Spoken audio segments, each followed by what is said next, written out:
Hello everyone, and welcome to the most musical podcast in the world, House of Games. Today I'm joined by my host, Otto! And for the second week in a row, we're joined by a very special guest who has a keen ear for podcast, rumors has it, but an even keener ear for music, gaming music that is, Mr. Nathaniel! But before we dive into today's podcast episode, let us hit that play button and enter this week's episode of House of Games.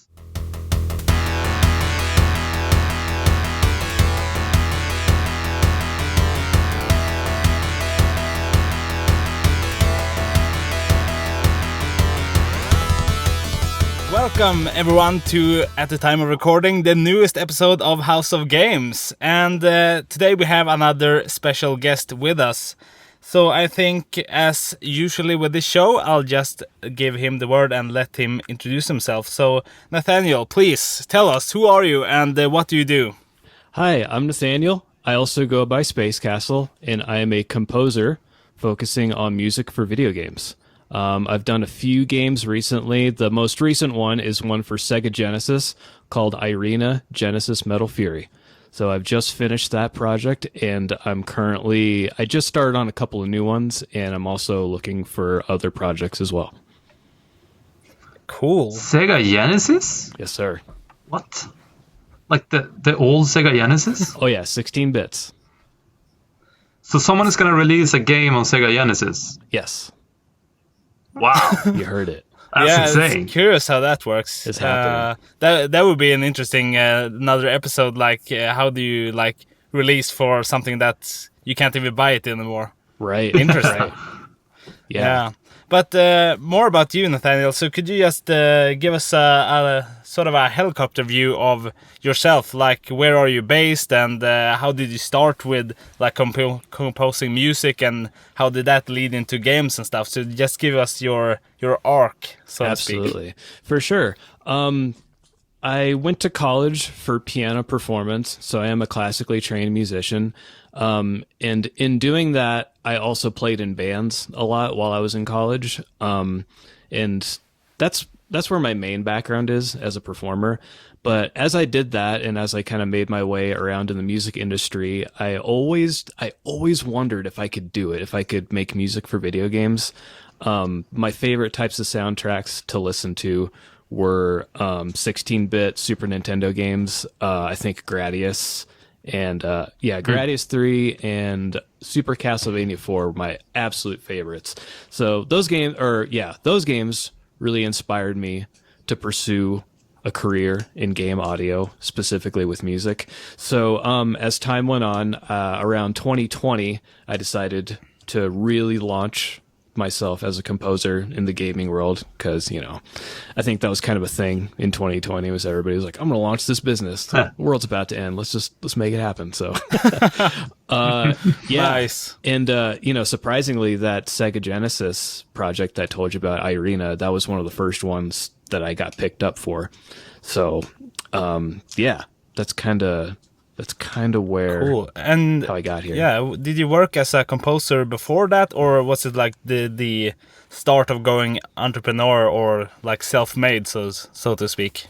Pretty much. I mean, I had dabbled with songwriting for some bands, and I had made music for myself for fun.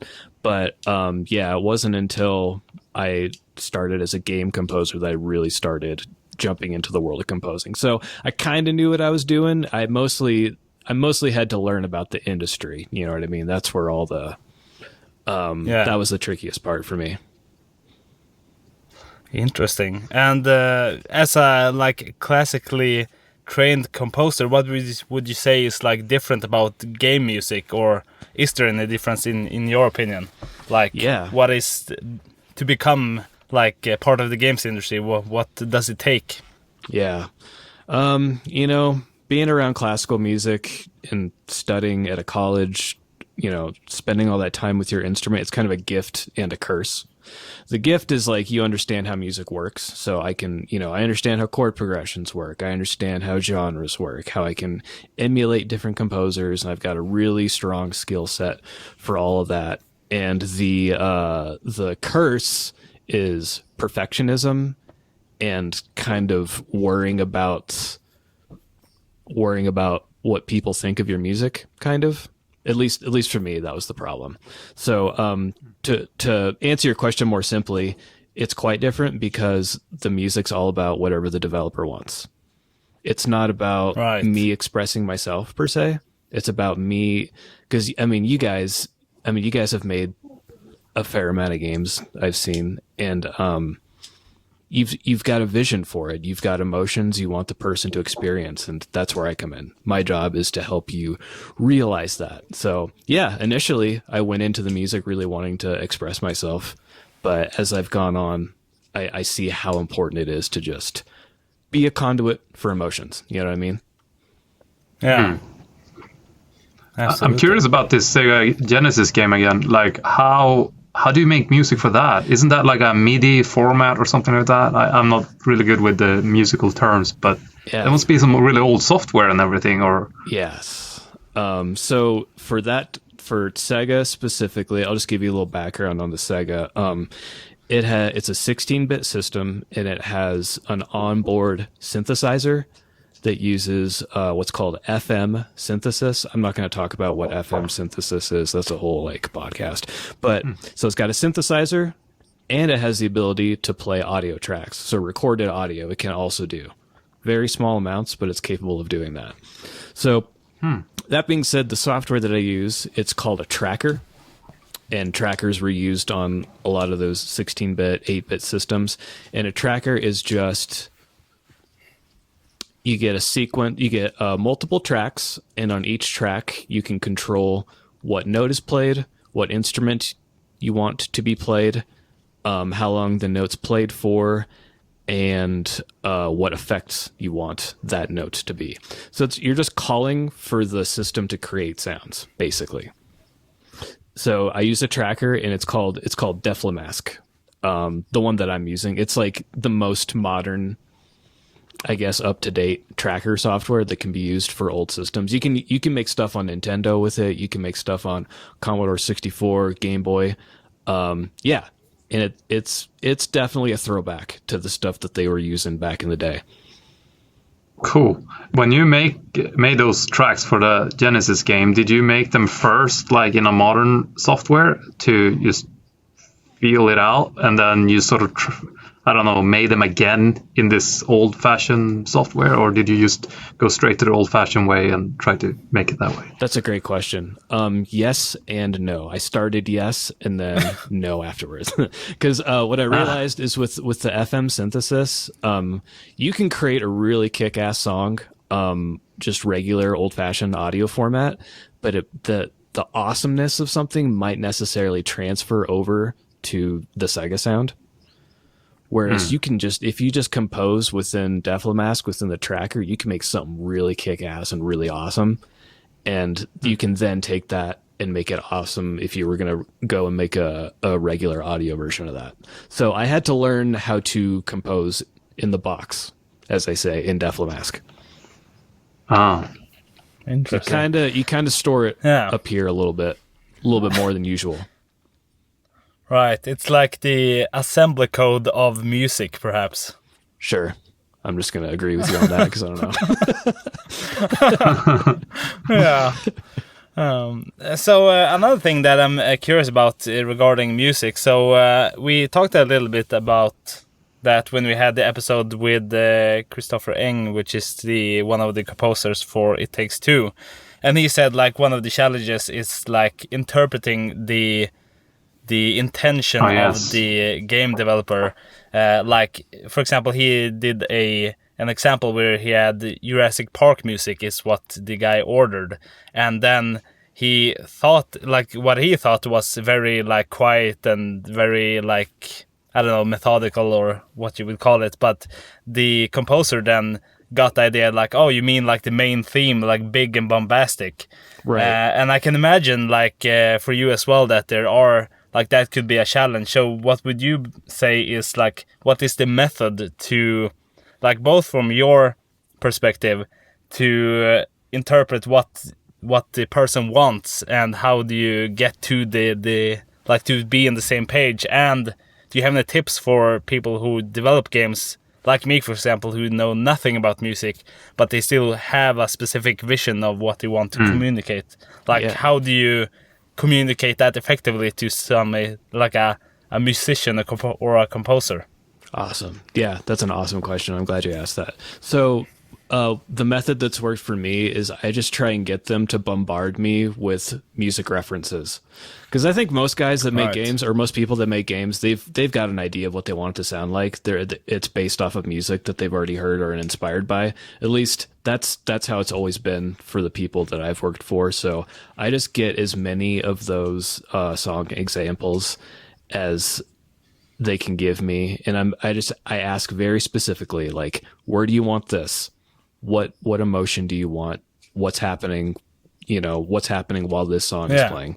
So, I start there, and I even go so far as to copy the instrumentation. I try and recreate what the exact instruments are on a project before I even start recording on it, and I go from there, and I will show them I'll make a quick mock-up, just be like, hey, is this kind of what you're looking for? And, before I even compose too, I like to speak on the phone with them too, if possible, and do a video chat, because that really gives them the opportunity to open up and explain, what they're thinking, what they're looking for. Yeah, exactly. Interesting. I can imagine that's quite a challenge. Just FYI, listeners, I think we lost Rune because of connection problems, but I think we'll just go ahead and we'll see if he joins a little bit later. Interesting. So one thing that I thought about regarding that I don't know if this is like, if you would consider it a problem or a risk, or if it's like intentionally, but I can imagine that some people, like I've heard, for example, I saw a video with sort of a round table of movie composers where they often face like the issue where they have like the director say something like, oh, I want the music for like Gladiator in my movie, but just change it up a bit so it's not technically like a copyright infringement, something like that. And then you have a lot of movies like sound very samey, or everything sounds like Pirates of the Caribbean, for example. Do you experience anything like that, or like how do you think about that, for example? Yeah, that's a tricky line to walk, and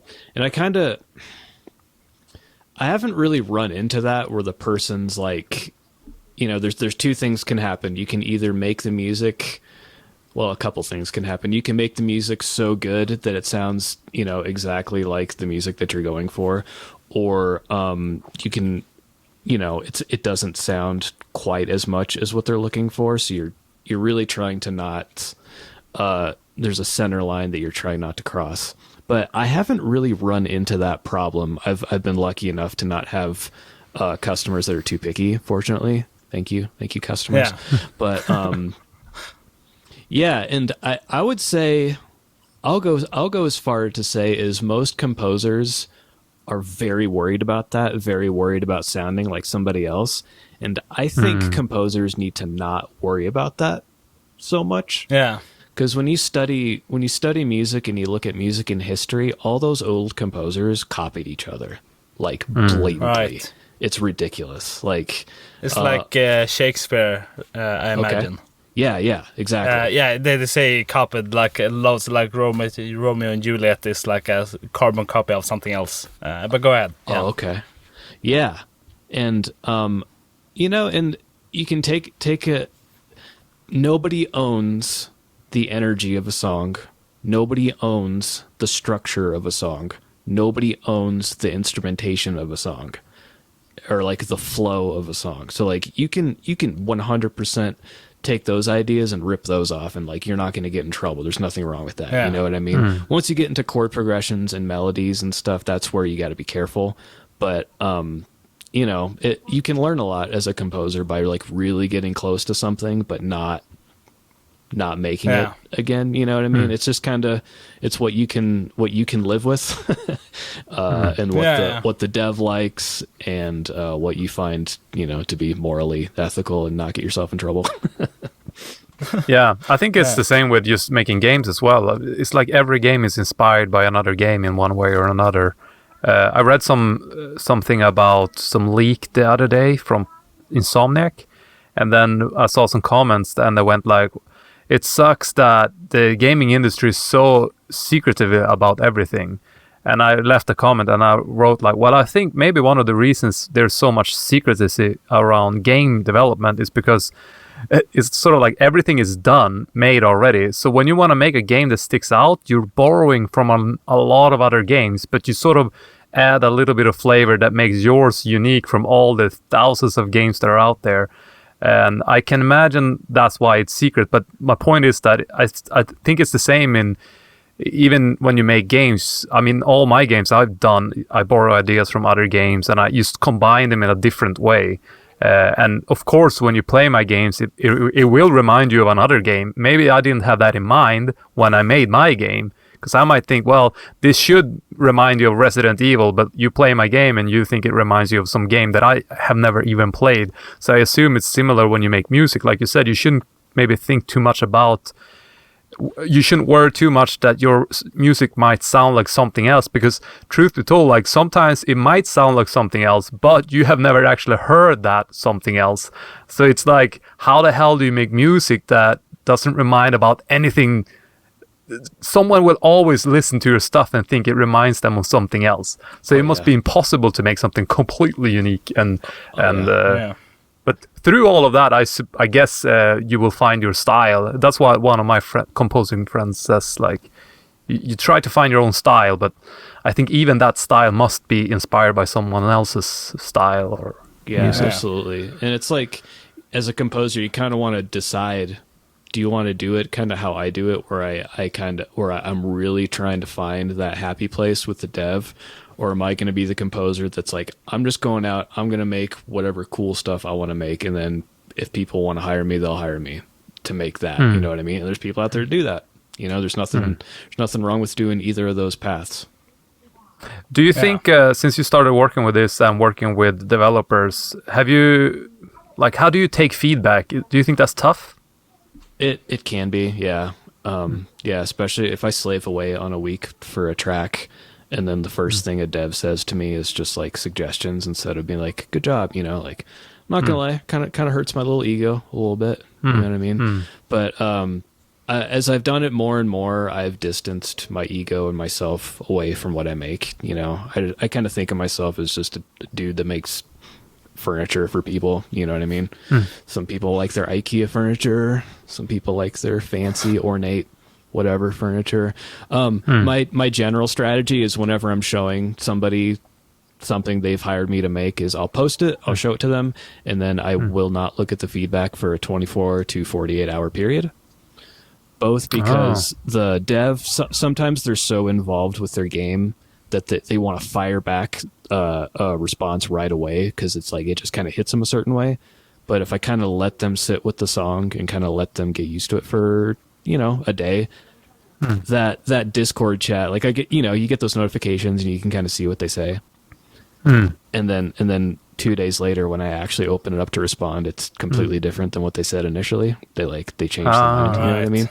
So yeah, just give it a little, if you've got time, you know, if you've got that much time to wait a day or two, then I would highly advise doing that. Cool, yeah. Interesting. Yeah, well, I can imagine, since, you know, music is such a emotional thing, that it takes a while for it to sort of get the feeling if this fits or not, and, you know, what needs to be updated or what it might be. Cool. Yes. Something else that is sort of like a tangent question, but do you compose mostly for gameplay, or do you also do music for like cutscenes and stuff like that? The closest thing I've done for cutscenes is trailers. I've done a couple of trailers, but mostly it's gameplay. Right. Okay. I think, yeah. Go ahead. I was just saying, like, I like doing the trailer stuff. I like doing the cutscene stuff. I definitely want to do more of that. Yeah.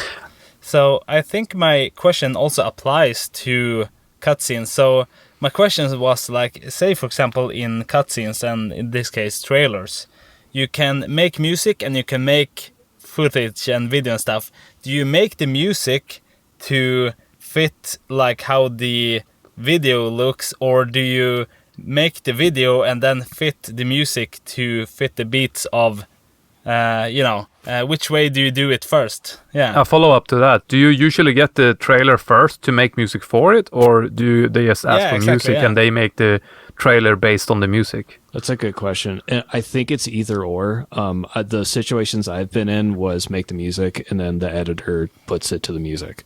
So that's the situation I've been in, but I think it's either or. I want to imagine. I know for like movies and stuff, I think the editor cuts it first, but I don't know. Don't quote me on that. I think it's either or. I think it's a 50-50 situation. Right. Interesting. And like for trailer music, what should you aim for? Like I imagine that a lot of games do like very upbeat or something like that, but it's hard to like convey like the sense of the game in like just a short while. So I imagine that you perhaps want to, or do you want to like match the trailer music with like the like musical identity of the rest of the game, or do you want to do it like completely separately? Yeah. If you're in contact with the editor, I think kind of hashing that out with the video editor is going to help. They'll have an idea of what you're capable of and like what he or she can work with. Fortunately, I haven't had to really craft it or structure it in a very complex way. The last one I did was for IRENA, and they were like, make a thrash metal song. We're going to use it for the trailer. I was like, sick. So I just like made a thrash metal song. Nice. It was awesome. Yeah. So I haven't made a very detailed one, with like, lots of emotion changes and like drop offs and all that stuff, that you would see. But yeah, I would like, I would definitely like to make it to a pre-cut video. But I don't know if video editors are comfortable with doing that. If I was a video editor, I would want to make it like, give me a song, give me 3 moments where there's build-ups and then like a big build-up at the end, and then I would edit to that. So Yeah. I gotta ask, I grew up listening to Slayer, and I thought it was called trash metal. Is it not the same as, what did you say, thrash? No? That's awesome. It is not, it is thrash. Thrash, okay. I thought my whole life it's called trash metal. That's awesome. All right. But that's what you meant, right? I mean, That's what you would call. All right, cool. Yes, sir. Thrash. All right. I learned something today. Absolutely. Just Very nice. Just blame it on your accent, dude. You're good. Yes. Yeah. Thrash metal, all right. I'm curious also about, so could you tell us more about like what kind of like video game music inspires you, or what would you like to aspire to? Like if you have a dream project, like I would love to work on the blah blah blah games or something like that. What would you like to do? So I always loved, kind of like I said before, Gradius 3 and Super Castlevania 4. Super Castlevania 4 is this just freaking masterpiece of fusion, being jazz, rock, and classical music. Fusion's a really difficult style to make convincing.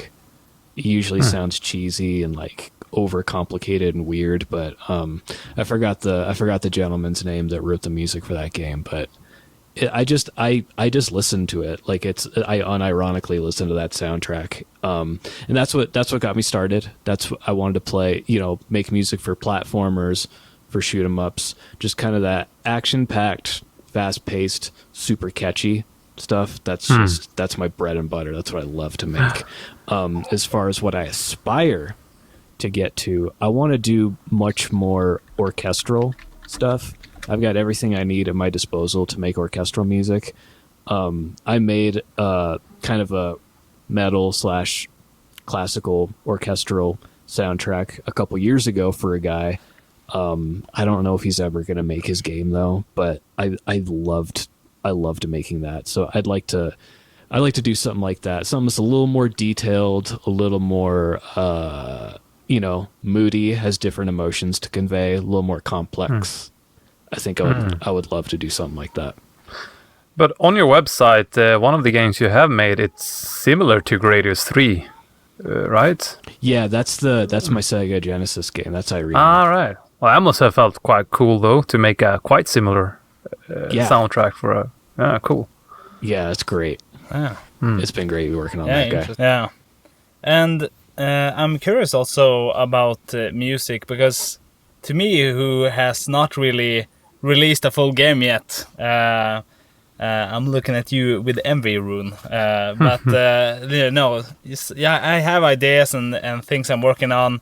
So someday it would be great to have release something, and music is a big part of that. So would you say, if you want to get started with game development, to hire somebody like you to make music, is it that you have to have a big budget for it, or is it possible to get something out of what you could spare from a day job and doing something on the side, or what would be your take on that?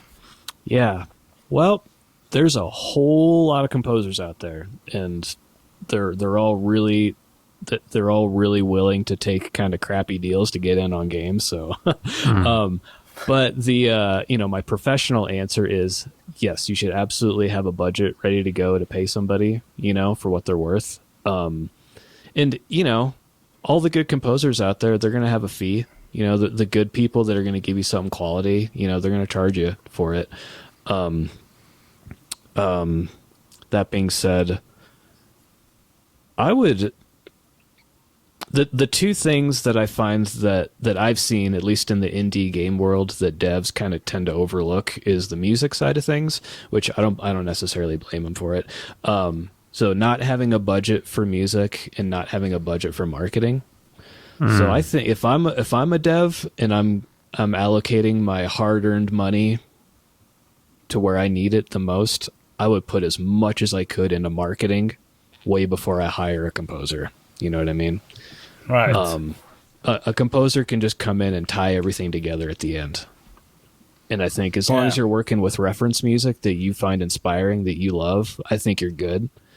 But I mean, if you really want the whole thing to be a team effort and to have a team feel to the whole thing, then yeah, if you got the cash, get a composer in there. At least get a guy that you like, that you kind of want to lock down, or a person that you like, and lock them down for one song. Commission one song, be and see if this is gonna work. Yeah, interesting. Yeah, and one song, what are we talking about here? Or is that something say that you do, I don't know, let's pretend that you have a game jam and you just wanna make it the best song ever, and then you wanna commission one song for a weekend project, for example. Is that something astronomical, or could you get away with cheap, let's say? Depends on your composer, depends on the type of music. If it's orchestral music, that's going to take the longest to create, at least for me. I would say, right now, I'm a little hesitant to give my rates on your podcast. Yeah, of course. That's not what I'm after either. I'd say if you want 2 minutes, be prepared to spend a couple $100 American dollars. Yeah. Be prepared for that. Yeah. And that'll go a long way in terms of quality and getting a good person, getting a professional person. Yeah. And on that topic that you mentioned, so would you say that there's certain music that's, I mean, you alluded to that as I understood, but certain music I assume is more complicated and it's a whole nother thing than doing certain type of music. So is there a scale like where you can do like, here is like the bare minimum, doing this song takes like 1 hour and it's super simple, blah blah blah blah, and then you have maybe at the end orchestral music or something like that, it's like a huge project and you need this amount of time and whatever. So what would you say about that? Yeah, I'd say that the pros, the people that are good at what they're doing as far as making music, have that all mapped out. You know what I mean? I'm still working on that, but my problem is I get too carried away with songs. Like if somebody can pay me for an hour of time, I'm not going to spend an hour on a song. I'm going to spend like 8 hours on it and make it sound super cool and awesome because my name's on it. You know what I mean? Yeah. It's like, it's really hard. It's hard to make myself. I should be better about that. You know what I mean? But yeah, for me, it's like the cheap music that I can crank out really fast and get you good product is like electronic stuff. Just any type of EDM, dubstep, synthwave, any of that stuff. Like I can hammer that stuff out pretty quick. And then at the top end, the most difficult stuff is the orchestral. Anything where I have to physically play an instrument, like funk, jazz, where I gotta like write solos and all that stuff, or chiptune, SEGA Genesis. That takes forever. Right. Takes me forever at least. When do you feel like you get the inspiration? In the middle of the night or in the morning? Or like if you get a gig from someone and they want one song, for example, do you just go to the computer and start messing around, or do you sort of wait for it to just come to your mind naturally? At this point, I trust myself in my ability to create stuff. I don't really wait for inspiration to strike. I just pretty much start working right away. Whenever I can. I have other jobs that I do too on the side, so I don't have all hours of the day to work on music, which is actually pretty nice. But yeah, usually I just go in and kind of like I stated before, I listen to their references. I just try to take the time to establish what they want, really understand what they want, set up my project so I've got the instruments that that they're interested in. And I just kind of try and match the energy of a song or two and just play around with different ideas. And I just try not to think about it too much. You know what I mean? Like I used to fixate on that whole, like, I got to start working when the music's playing in my head, and it's just so random. Honestly, I do know exactly when the music starts playing in my head. It's when I'm about to fall asleep, but I'm not asleep yet. It's like there's a radio just like playing. I'm in this like weird radio station. I don't know, but it's just like, I'm just too lazy to get out of bed, to like do anything about it. But it's always in that state of mind where the actual ideas are coming. But if I sit down and just work on the computer and just trust my instincts and just put my hands to work, I make good stuff. At least as far as I'm concerned, I think I do all right. I would say it's like funny because that's the same thing for me, but with programming. So if there's like some problem that I'm facing or I don't know how to build a solution, and then like as you say, like when you're going to sleep and you're almost asleep but you are sort of conscious still, that's when the sort of solution comes to me, like, oh, I should do it like this, and then I usually get up and write it down just so I don't forget. That's awesome. Interesting, very. Yeah, I kind of want to. Going for a walk helps. Yeah. Any like menial random task definitely helps for me. Like I've been at jujitsu. Well, I used to train jujitsu a lot, and like I'd be in the middle of trying to choke somebody, and all of a sudden I have an idea. I'm like, this is not convenient. But what I was gonna say, they have those brainwave scanners you can buy. They're actually kind of cheap on Amazon these days. I think you get one for a couple $100. I've wanted to try one and see if I can't like put myself in that sleep state while I'm sitting in front of my computer. I don't know if I can do it. Cool. Well, speaking of coming up with ideas while you're sleeping or about to sleep, one time I came up with a song, an idea for a song I wanted in Knife Boy, the first game I made. And it was while I was out bicycling and camping while biking. And I woke up in the middle of the night because I had this dream about this amazing song. And then I wrote it down in my notebook. Of course, I don't know how to write notes or anything. Woke up the next day and I checked my notes because I remember I wrote it down. and all it says ding ding dong dong ding ding, and with arrows up and down. And I was like, what the fuck was I thinking? Like, how am I supposed to remember that? It's so I should have intimidating. recorded myself like singing into the phone or something. I mean, it made even no if you sense. do that, even if you do that, sometimes you can't get it. You know, even if you sing it to the phone, you listen to it a couple days later, you're like, "What was that?" Yeah, but that's interesting with this field of work when art and all that, when the ideas pop into your mind and all that. It's interesting. I think more artists just need to look at it as a job and kind of let go of the fanciful art thing a little bit. It's hard for a lot of people. It's hard for people to, I don't know. It's kind of like letting go of the magic of something, you know what I mean? Almost like letting go of childhood, but like, I don't know. It's still there. You can still make really amazing, cool stuff. I agree with that. Inspired. Yeah. One thing I do, because now I don't do the music anymore, but everything else is that when I don't feel like doing programming, I do the art stuff and vice versa, or the animations and stuff like that. So if I don't feel inspired to do art, for example, I would just work on the programming stuff, because that's more, I wouldn't say it's more mundane, but it's more like problem solving. It feels like I'm using a different part of my brain. And then when I feel like I really want to do the art stuff, like drawings and stuff, I do that. So it's quite nice to jump back and forth between different things. And like you said, you have a different job on the side. I think that's quite healthy too for your mind and all that. So you can't just sit and do the same thing over and over again. I mean, you can, but it's not healthy. You know what I mean? Yeah, I get you. And optimally, if you could have a project and run it, like the whole game project, to suit like the optimal creation of music, like how would you do it? Like, where does music come in? So is it like either in the idea stage, like, oh, I have this idea to do medieval whatever, and then you like think of the music and then adapt some of the gameplay to do that? Or do you like add music at the end, or is it like somewhere in between? Or how would you, like, what makes the optimal work environment for music in that context? I think I just want the most complete game possible that I can just lay stuff down on. Yeah. A big thing that I never really did before, but I recently did with IRENA, when I was creating the sound effects for it, is when I was doing the sound effects, I realized that some of the songs didn't quite fit the gameplay as well as I hoped that they would.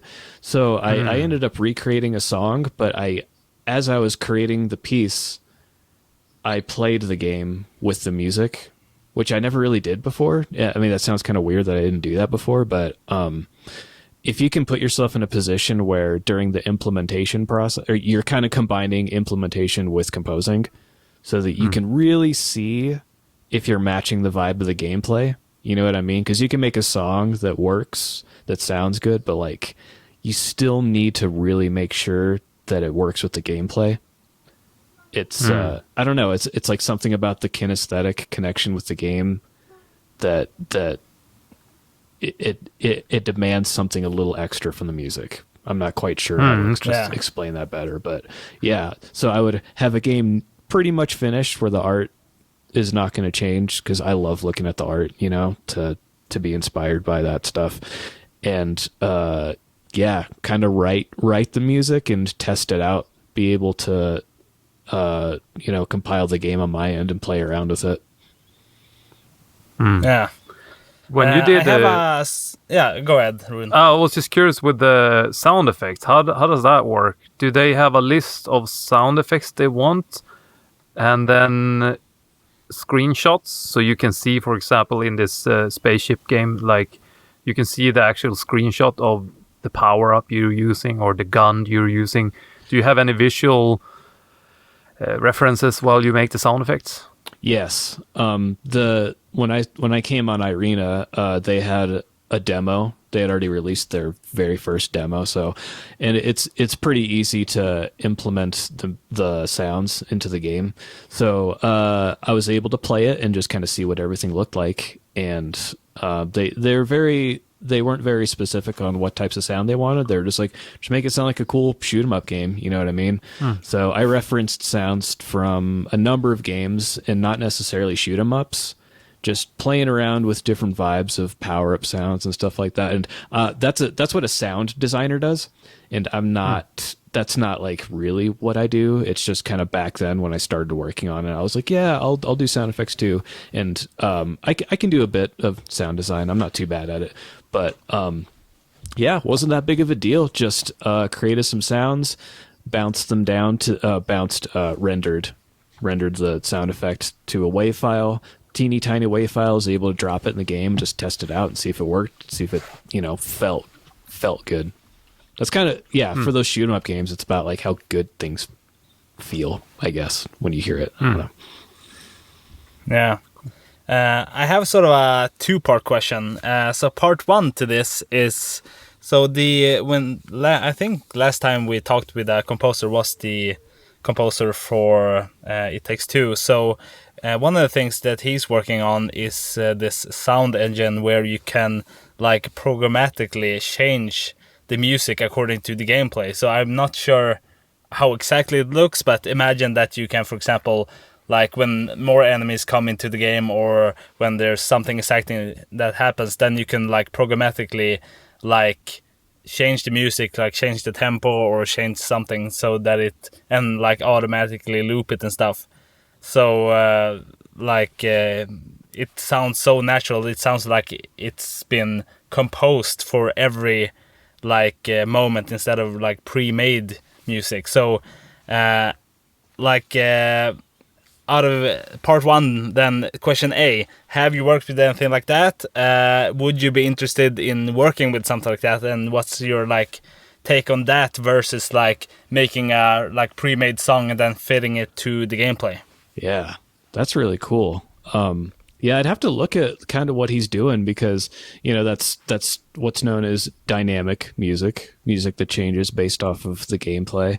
And the only type of dynamic music I've played around with was very, very simple situation where, I think either you take damage and then the music changes, or you get an item and the music changes. I forgot what it was, but it was a very simple one where track A is playing, a song's playing, and then this event happens, and then more music comes in on top of the original song. So very simple, very basic. Yeah. But you can really do a lot with that, especially once you get into the the nicer game engines. Sound designers typically do that type of work, and they it's called audio implementation, and they'll use software like Wise or Fmod to achieve effects like that. And you can be quite detailed with situations that will change the way music plays. You can trigger different music. You can do all kinds of different stuff within those programs. So they're super versatile with that. So I'd be really interested to see what this individual has created. But to answer your question, yeah, I definitely want to do some stuff like that. I haven't done very much of that. I'm talking with a guy right now who needs that. So hopefully things pan out. Cool. Well, let me know if you need connections with the guy who does that. So I'll hook you up. Thank you. What else? Oh, part two to this question then is we've asked this question to a lot of people on this podcast, but so looking forward, we have AI. So do you see that as a threat where it's gonna just replace a bunch of composer, or do you see it like as a tool where, now for example I can do loop music automatically and I don't have to spend loads of time on that, and then I can just focus more on the actual creative stuff I want to do and not the mundane stuff? Or what's your take on that related to your role? Yeah, it's it's hard for it not to be scary to think about. The tools that are coming out that are AI powered are pretty amazing. There's one that I wasn't aware of where you can load up different vocalists into your project, and you can I think you can record your own self singing, put it through this thing, and then you'll get Rihanna singing, image it near identically. It's like, wow, that's amazing. So I think having those types of tools at your disposal is pretty amazing. As far as it replacing me, replacing content creators, I don't know. I mean, it keeps getting better. You know what I mean? Right now it's at a place where you can just have the AI create music, whatever music you want, brand new stuff. You can load up whatever artists you want and it'll do it. Problem is, it sounds a little not so convincing right now, and you would have to hire somebody like me to go in and fix it and like adjust it. So Yeah. but I got to imagine that that's going to just keep improving and keep improving over the years. So it's definitely a hot topic, and I would like to think that people would prefer to pay for, human made products. And there might be some sort of like certification you can create, you know what I mean? Where like this game was made by humans, 100%. It went through the AI detector, and that's what you're paying for. You know what I mean? Maybe something like that's going to pop up, but I don't know. There might be some crazy legislation that gets passed regarding this thing. Like, I don't know, man. Honestly, I don't know. It kind of freaks me out. I was actually going to ask the same question, Odo, and I was going to reference your website. You said, you write there, you could, however, use AI to write music, but you might miss the mark of consistency and nuance. And consistency is something that I talked to you about, Odo. I wanted to like the UI pictures in my game. Like, I can do them myself, but it's going to take forever. So I tried to make AI make them, but it's just not there, man. It's just, if I ask him to make make a detective when he's happy, sad, angry, crying, he can do that all in one sprite, and he looks quite similar in everyone, in each one of these emotional states. And then I say, okay, now make a blonde girl with blue eyes in a red dress, same expressions, and it's just completely different style. So it's impossible to use it because it's just not consistent enough. And I can imagine that the same thing, well, as you write on your website, I, by the way, like your selling pitch on your website. It's very cocky and straight to the point, which is confident, and I like that. Thank you. But I can imagine it's the same about music. Like, it's not consistent at all. So what's the point of, I mean, it would be just so weird to play an entire game and like every track feels like just no consistency or anything. So I can imagine it's still we might get there one day, but at the moment I feel like it's not there yet. And I could see the AI kind of turning the content creation of AI. It just turns into like you pull up your Netflix, you pull up your Amazon one day, and you just like click the AI button, like, just make me a movie right now, and then you just do that and you watch that, or make me a song, and you've just got this cool little thing that you can play around with, and like that's what AI is. As opposed to this thing that people are using for content creation. I don't know. But I also like the idea of this is 100% made by humans. It kind of reminds me of these eco-friendly products you can buy in a supermarket, or organic stuff. When those things came out back in the day, I don't know, 15 years ago, they were really expensive, but you knew what you were buying. You were buying products that were organically or locally grown, and thus the price, instead of some cheap import or something like that. Yeah, exactly. So I can imagine the same is going to happen with music or games in general, 100% made by humans, and that's what you pay for. But just like with eco-friendly products, or what do you call it? What I said. Organic, I suppose. Organic product, only like the sort of rich / people are more well off can buy them first, because of course, like my parents, for example, always wanted the best for us, but it was just no way they're gonna buy it. Like, fuck, you kidding me? Twice the price from some eggs? No way, I'll buy this crap from south of Europe or something instead, and then feed our kids that. But eventually now, for example, in Sweden, there's almost no difference between the eco-friendly stuff and the mass-produced stuff, because it's just over time growing, and it's so popular at this point that most people just buy the eco-friendly stuff or ecological. I think there's always going to be a market for it, and we're emotional beings, and that's how you sell people stuff, is to fire up their emotions. So be lots of sales campaigns coming They're like, it's us versus them. Whose team are you on? Yeah. So Yeah. a question thought on about- that. So yeah, go ahead, Rune, if you. Just one quick, because for game developers, that's also a problem with these asset flips. Like, game developers buy or free assets from the Unity or Unreal store, make games and release it. It's just like asset flip after asset flip. Now imagine on top of that AI-generated games. It's just gonna be a lot of games, and I reckon I truly believe that the human touch is still gonna stick out. But I also believe that a lot of cheap gamers or, young kids who don't have money to spend $20, $30, $40 on a game, they're going to go for those cheaper options. But I do hope it will be cool to have that sort of stamp. I was always thinking with Nintendo games, what's so amazing within Nintendo games is like the sort of Nintendo stamp of approval. These games are good. And here in Japan, they still do commercials for like Mario Odyssey, which is one of the first games on a Nintendo Switch. It's still on TV, a commercial for that old game. In Western countries, it's like 1 week, and they want to squeeze as much sales as possible out of that game for the first week, and then it's gone.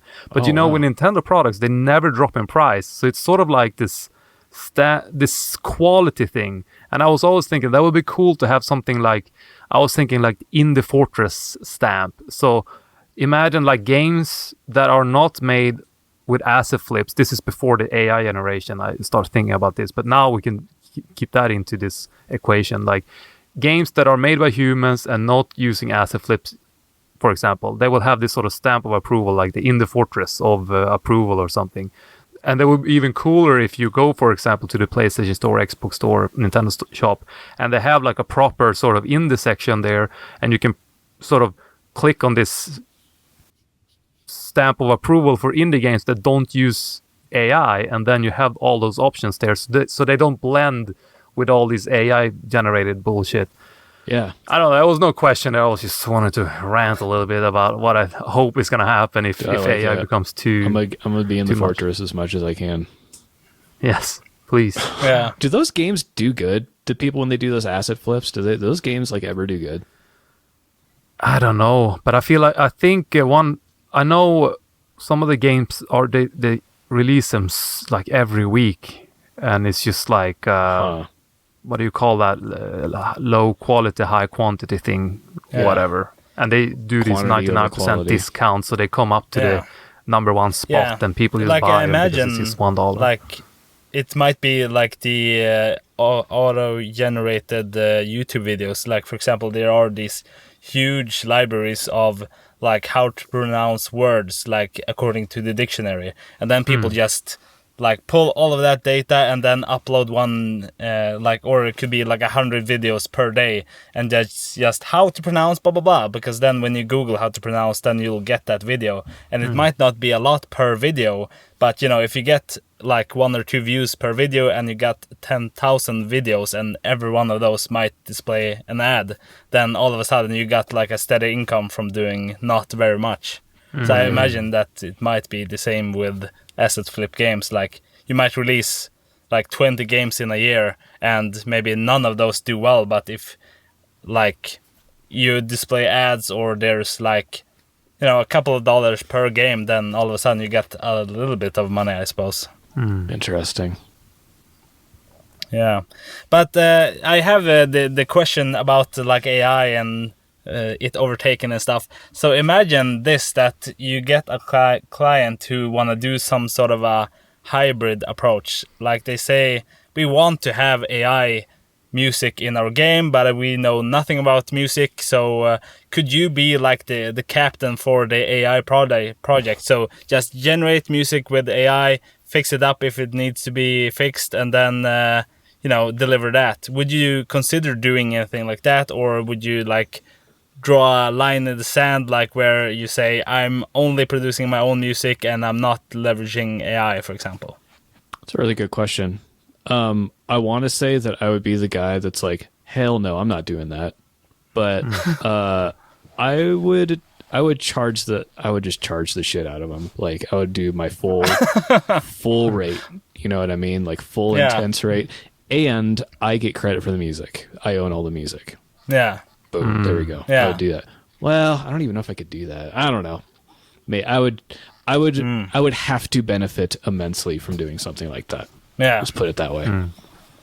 Yeah. I thought about another question related to that, actually. So I've heard, I think you, Rune, actually mentioned this at some point on this podcast, but like I've heard game developers say something like the best way to handle music in your game is that you buy the rights to the music like as a one-off. There's no royalties, there's nothing, you're just done, you've bought the music and you can use it however you like. So then what is your perspective as a composer with that? Because I imagine that the better deal might be to get royalties for using the music and then retaining those rights rather than selling it off to somebody else. So what would be your take and how do you think about it with projects? Yeah. I look at their marketing campaign. I look at their marketing capabilities. If they don't have a lot of money, but they're going to give me all the royalties, I would like for them to have an awesome marketing campaign going on, marketing capabilities. And, generally the people that buy you out are going to have money to spend. And right now, it's kind of situation dependent for me. I haven't decided exactly how I want ownership of my music. I just kind of go with what devs can give me these days. So I'm kind of like half my products are I've got a bunch of royalties. I've got most of the rights to the music, and half of them it's like I just sold it. I don't care. It's gone. You know. So the big, if a AAA game developer contracts out a composer, they are not going to give them the rights to the music at all, but they're going to pay you a lot. So it's like, you take what you can get, you make the best out of it. And it's usually pretty good money. You know what I mean? Yeah. Or just try and get a couple percentage points in the contract. Be like, give me 1%. Come on, do it. So I don't know. Yeah. Like something that I've thought about, I don't know if this might be a question for a lawyer or somebody who knows the legal stuff, but something like, if I could dream a little bit how I would like to do it, would be fun to do, like you do a game and you buy the music, like all of the rights to use it, like however I want, I can reuse it and I can post it and whatever it is, but I still, like I don't buy the rights to it, like I buy like a perpetual lifetime license to use this music forever, but then the composer still keeps the rights so they can still sell the music and whatever. It's just a license to use it forever in my game. I think that would be a really nice way to do it, because then you can like sort of, you have the music for the game, but the musician doesn't get screwed and then never get to like do anything with the music that they've created, like the art that they've created. I don't know if there's a question in that, but that's like. Well, let me tell you, that's not uncommon. In fact, my standard contract that I give to people when they're going to give me the rights, I grant them rights to the music. They can use it for promotional purposes. They can use it for the game. They can advertise their game.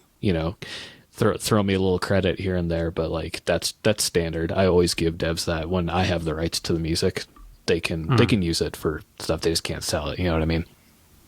Cool. Yeah, that's a good approach. I think my deal with my composer is that I own everything, but I never thought about that approach. But I would say I would like to change it to that. Then the only reason I wanted to own everything is only because I'm an indie dev. I'm alone, and all I told them at the meeting was I don't want to pay royalties, because that means I would have to sit and like keep track on shit. Like just sitting in this meeting and writing this contract is like the last thing I want to do, because I'm not a businessman. I'm just a game developer. So I said, if we're going to do this, I want everything, so I don't have to deal with anything. But what you said there, Odo, I think that's probably even better. So I'm going to tell him that once this is all done, when we actually sign the contract and all that, we're going to include that so that he can keep all his rights and it's his music. I don't really want to take that away from him. All I want to do is avoid paperwork and avoid some sort of a once a year thing where we have to go over the numbers. How much did it sell? How much they owe you? All of that. I do that with my publisher now, and it's just a nightmare every year. Or my previous publisher. Like every year, I'm just having this feeling in my guts, like, oh, now we have to do this, where we compare to how much it's sold and how much she owes. Ugh, I hate all of that. Yeah. And I think a lot of small developers, like you said before, the small developers like Odo and I, we suck at the music part and marketing. And I totally agree with that. And I would say the whole business part of making indie games or having an indie studio, that's something I don't like at all. So as an indie developer, all I'm thinking about is whatever makes it easy for me, so I don't have to deal with the paperwork. But that was actually a good. I never thought about that when we sat there at the meeting. But I'm gonna bring that up so they can own all the music, of course, because I don't want to own that. Yeah, I'm just gonna say that I'm not a lawyer and this is not legal advice. So if anyone else hears this, speak to a lawyer first. I heard you say, and I believe it's true. And now, if I get screwed, it's your fault. Yeah, it's true. I believe it too. Yeah. Interesting. Yeah, I think unless you have more questions, Rune, I think we should start wrapping it up since we are a bit over an hour. What do you say? Yeah, my last one was the AI stuff, and we went over that. So I'm satisfied. Cool. And I think, Nathaniel, before I let you go, I will let you promote anything you wish. Just tell us where to send our listeners, where can they find out more about you, hear your music, and, how can they hire you? Anything you like, just fire away. Tell you what, I am open for business.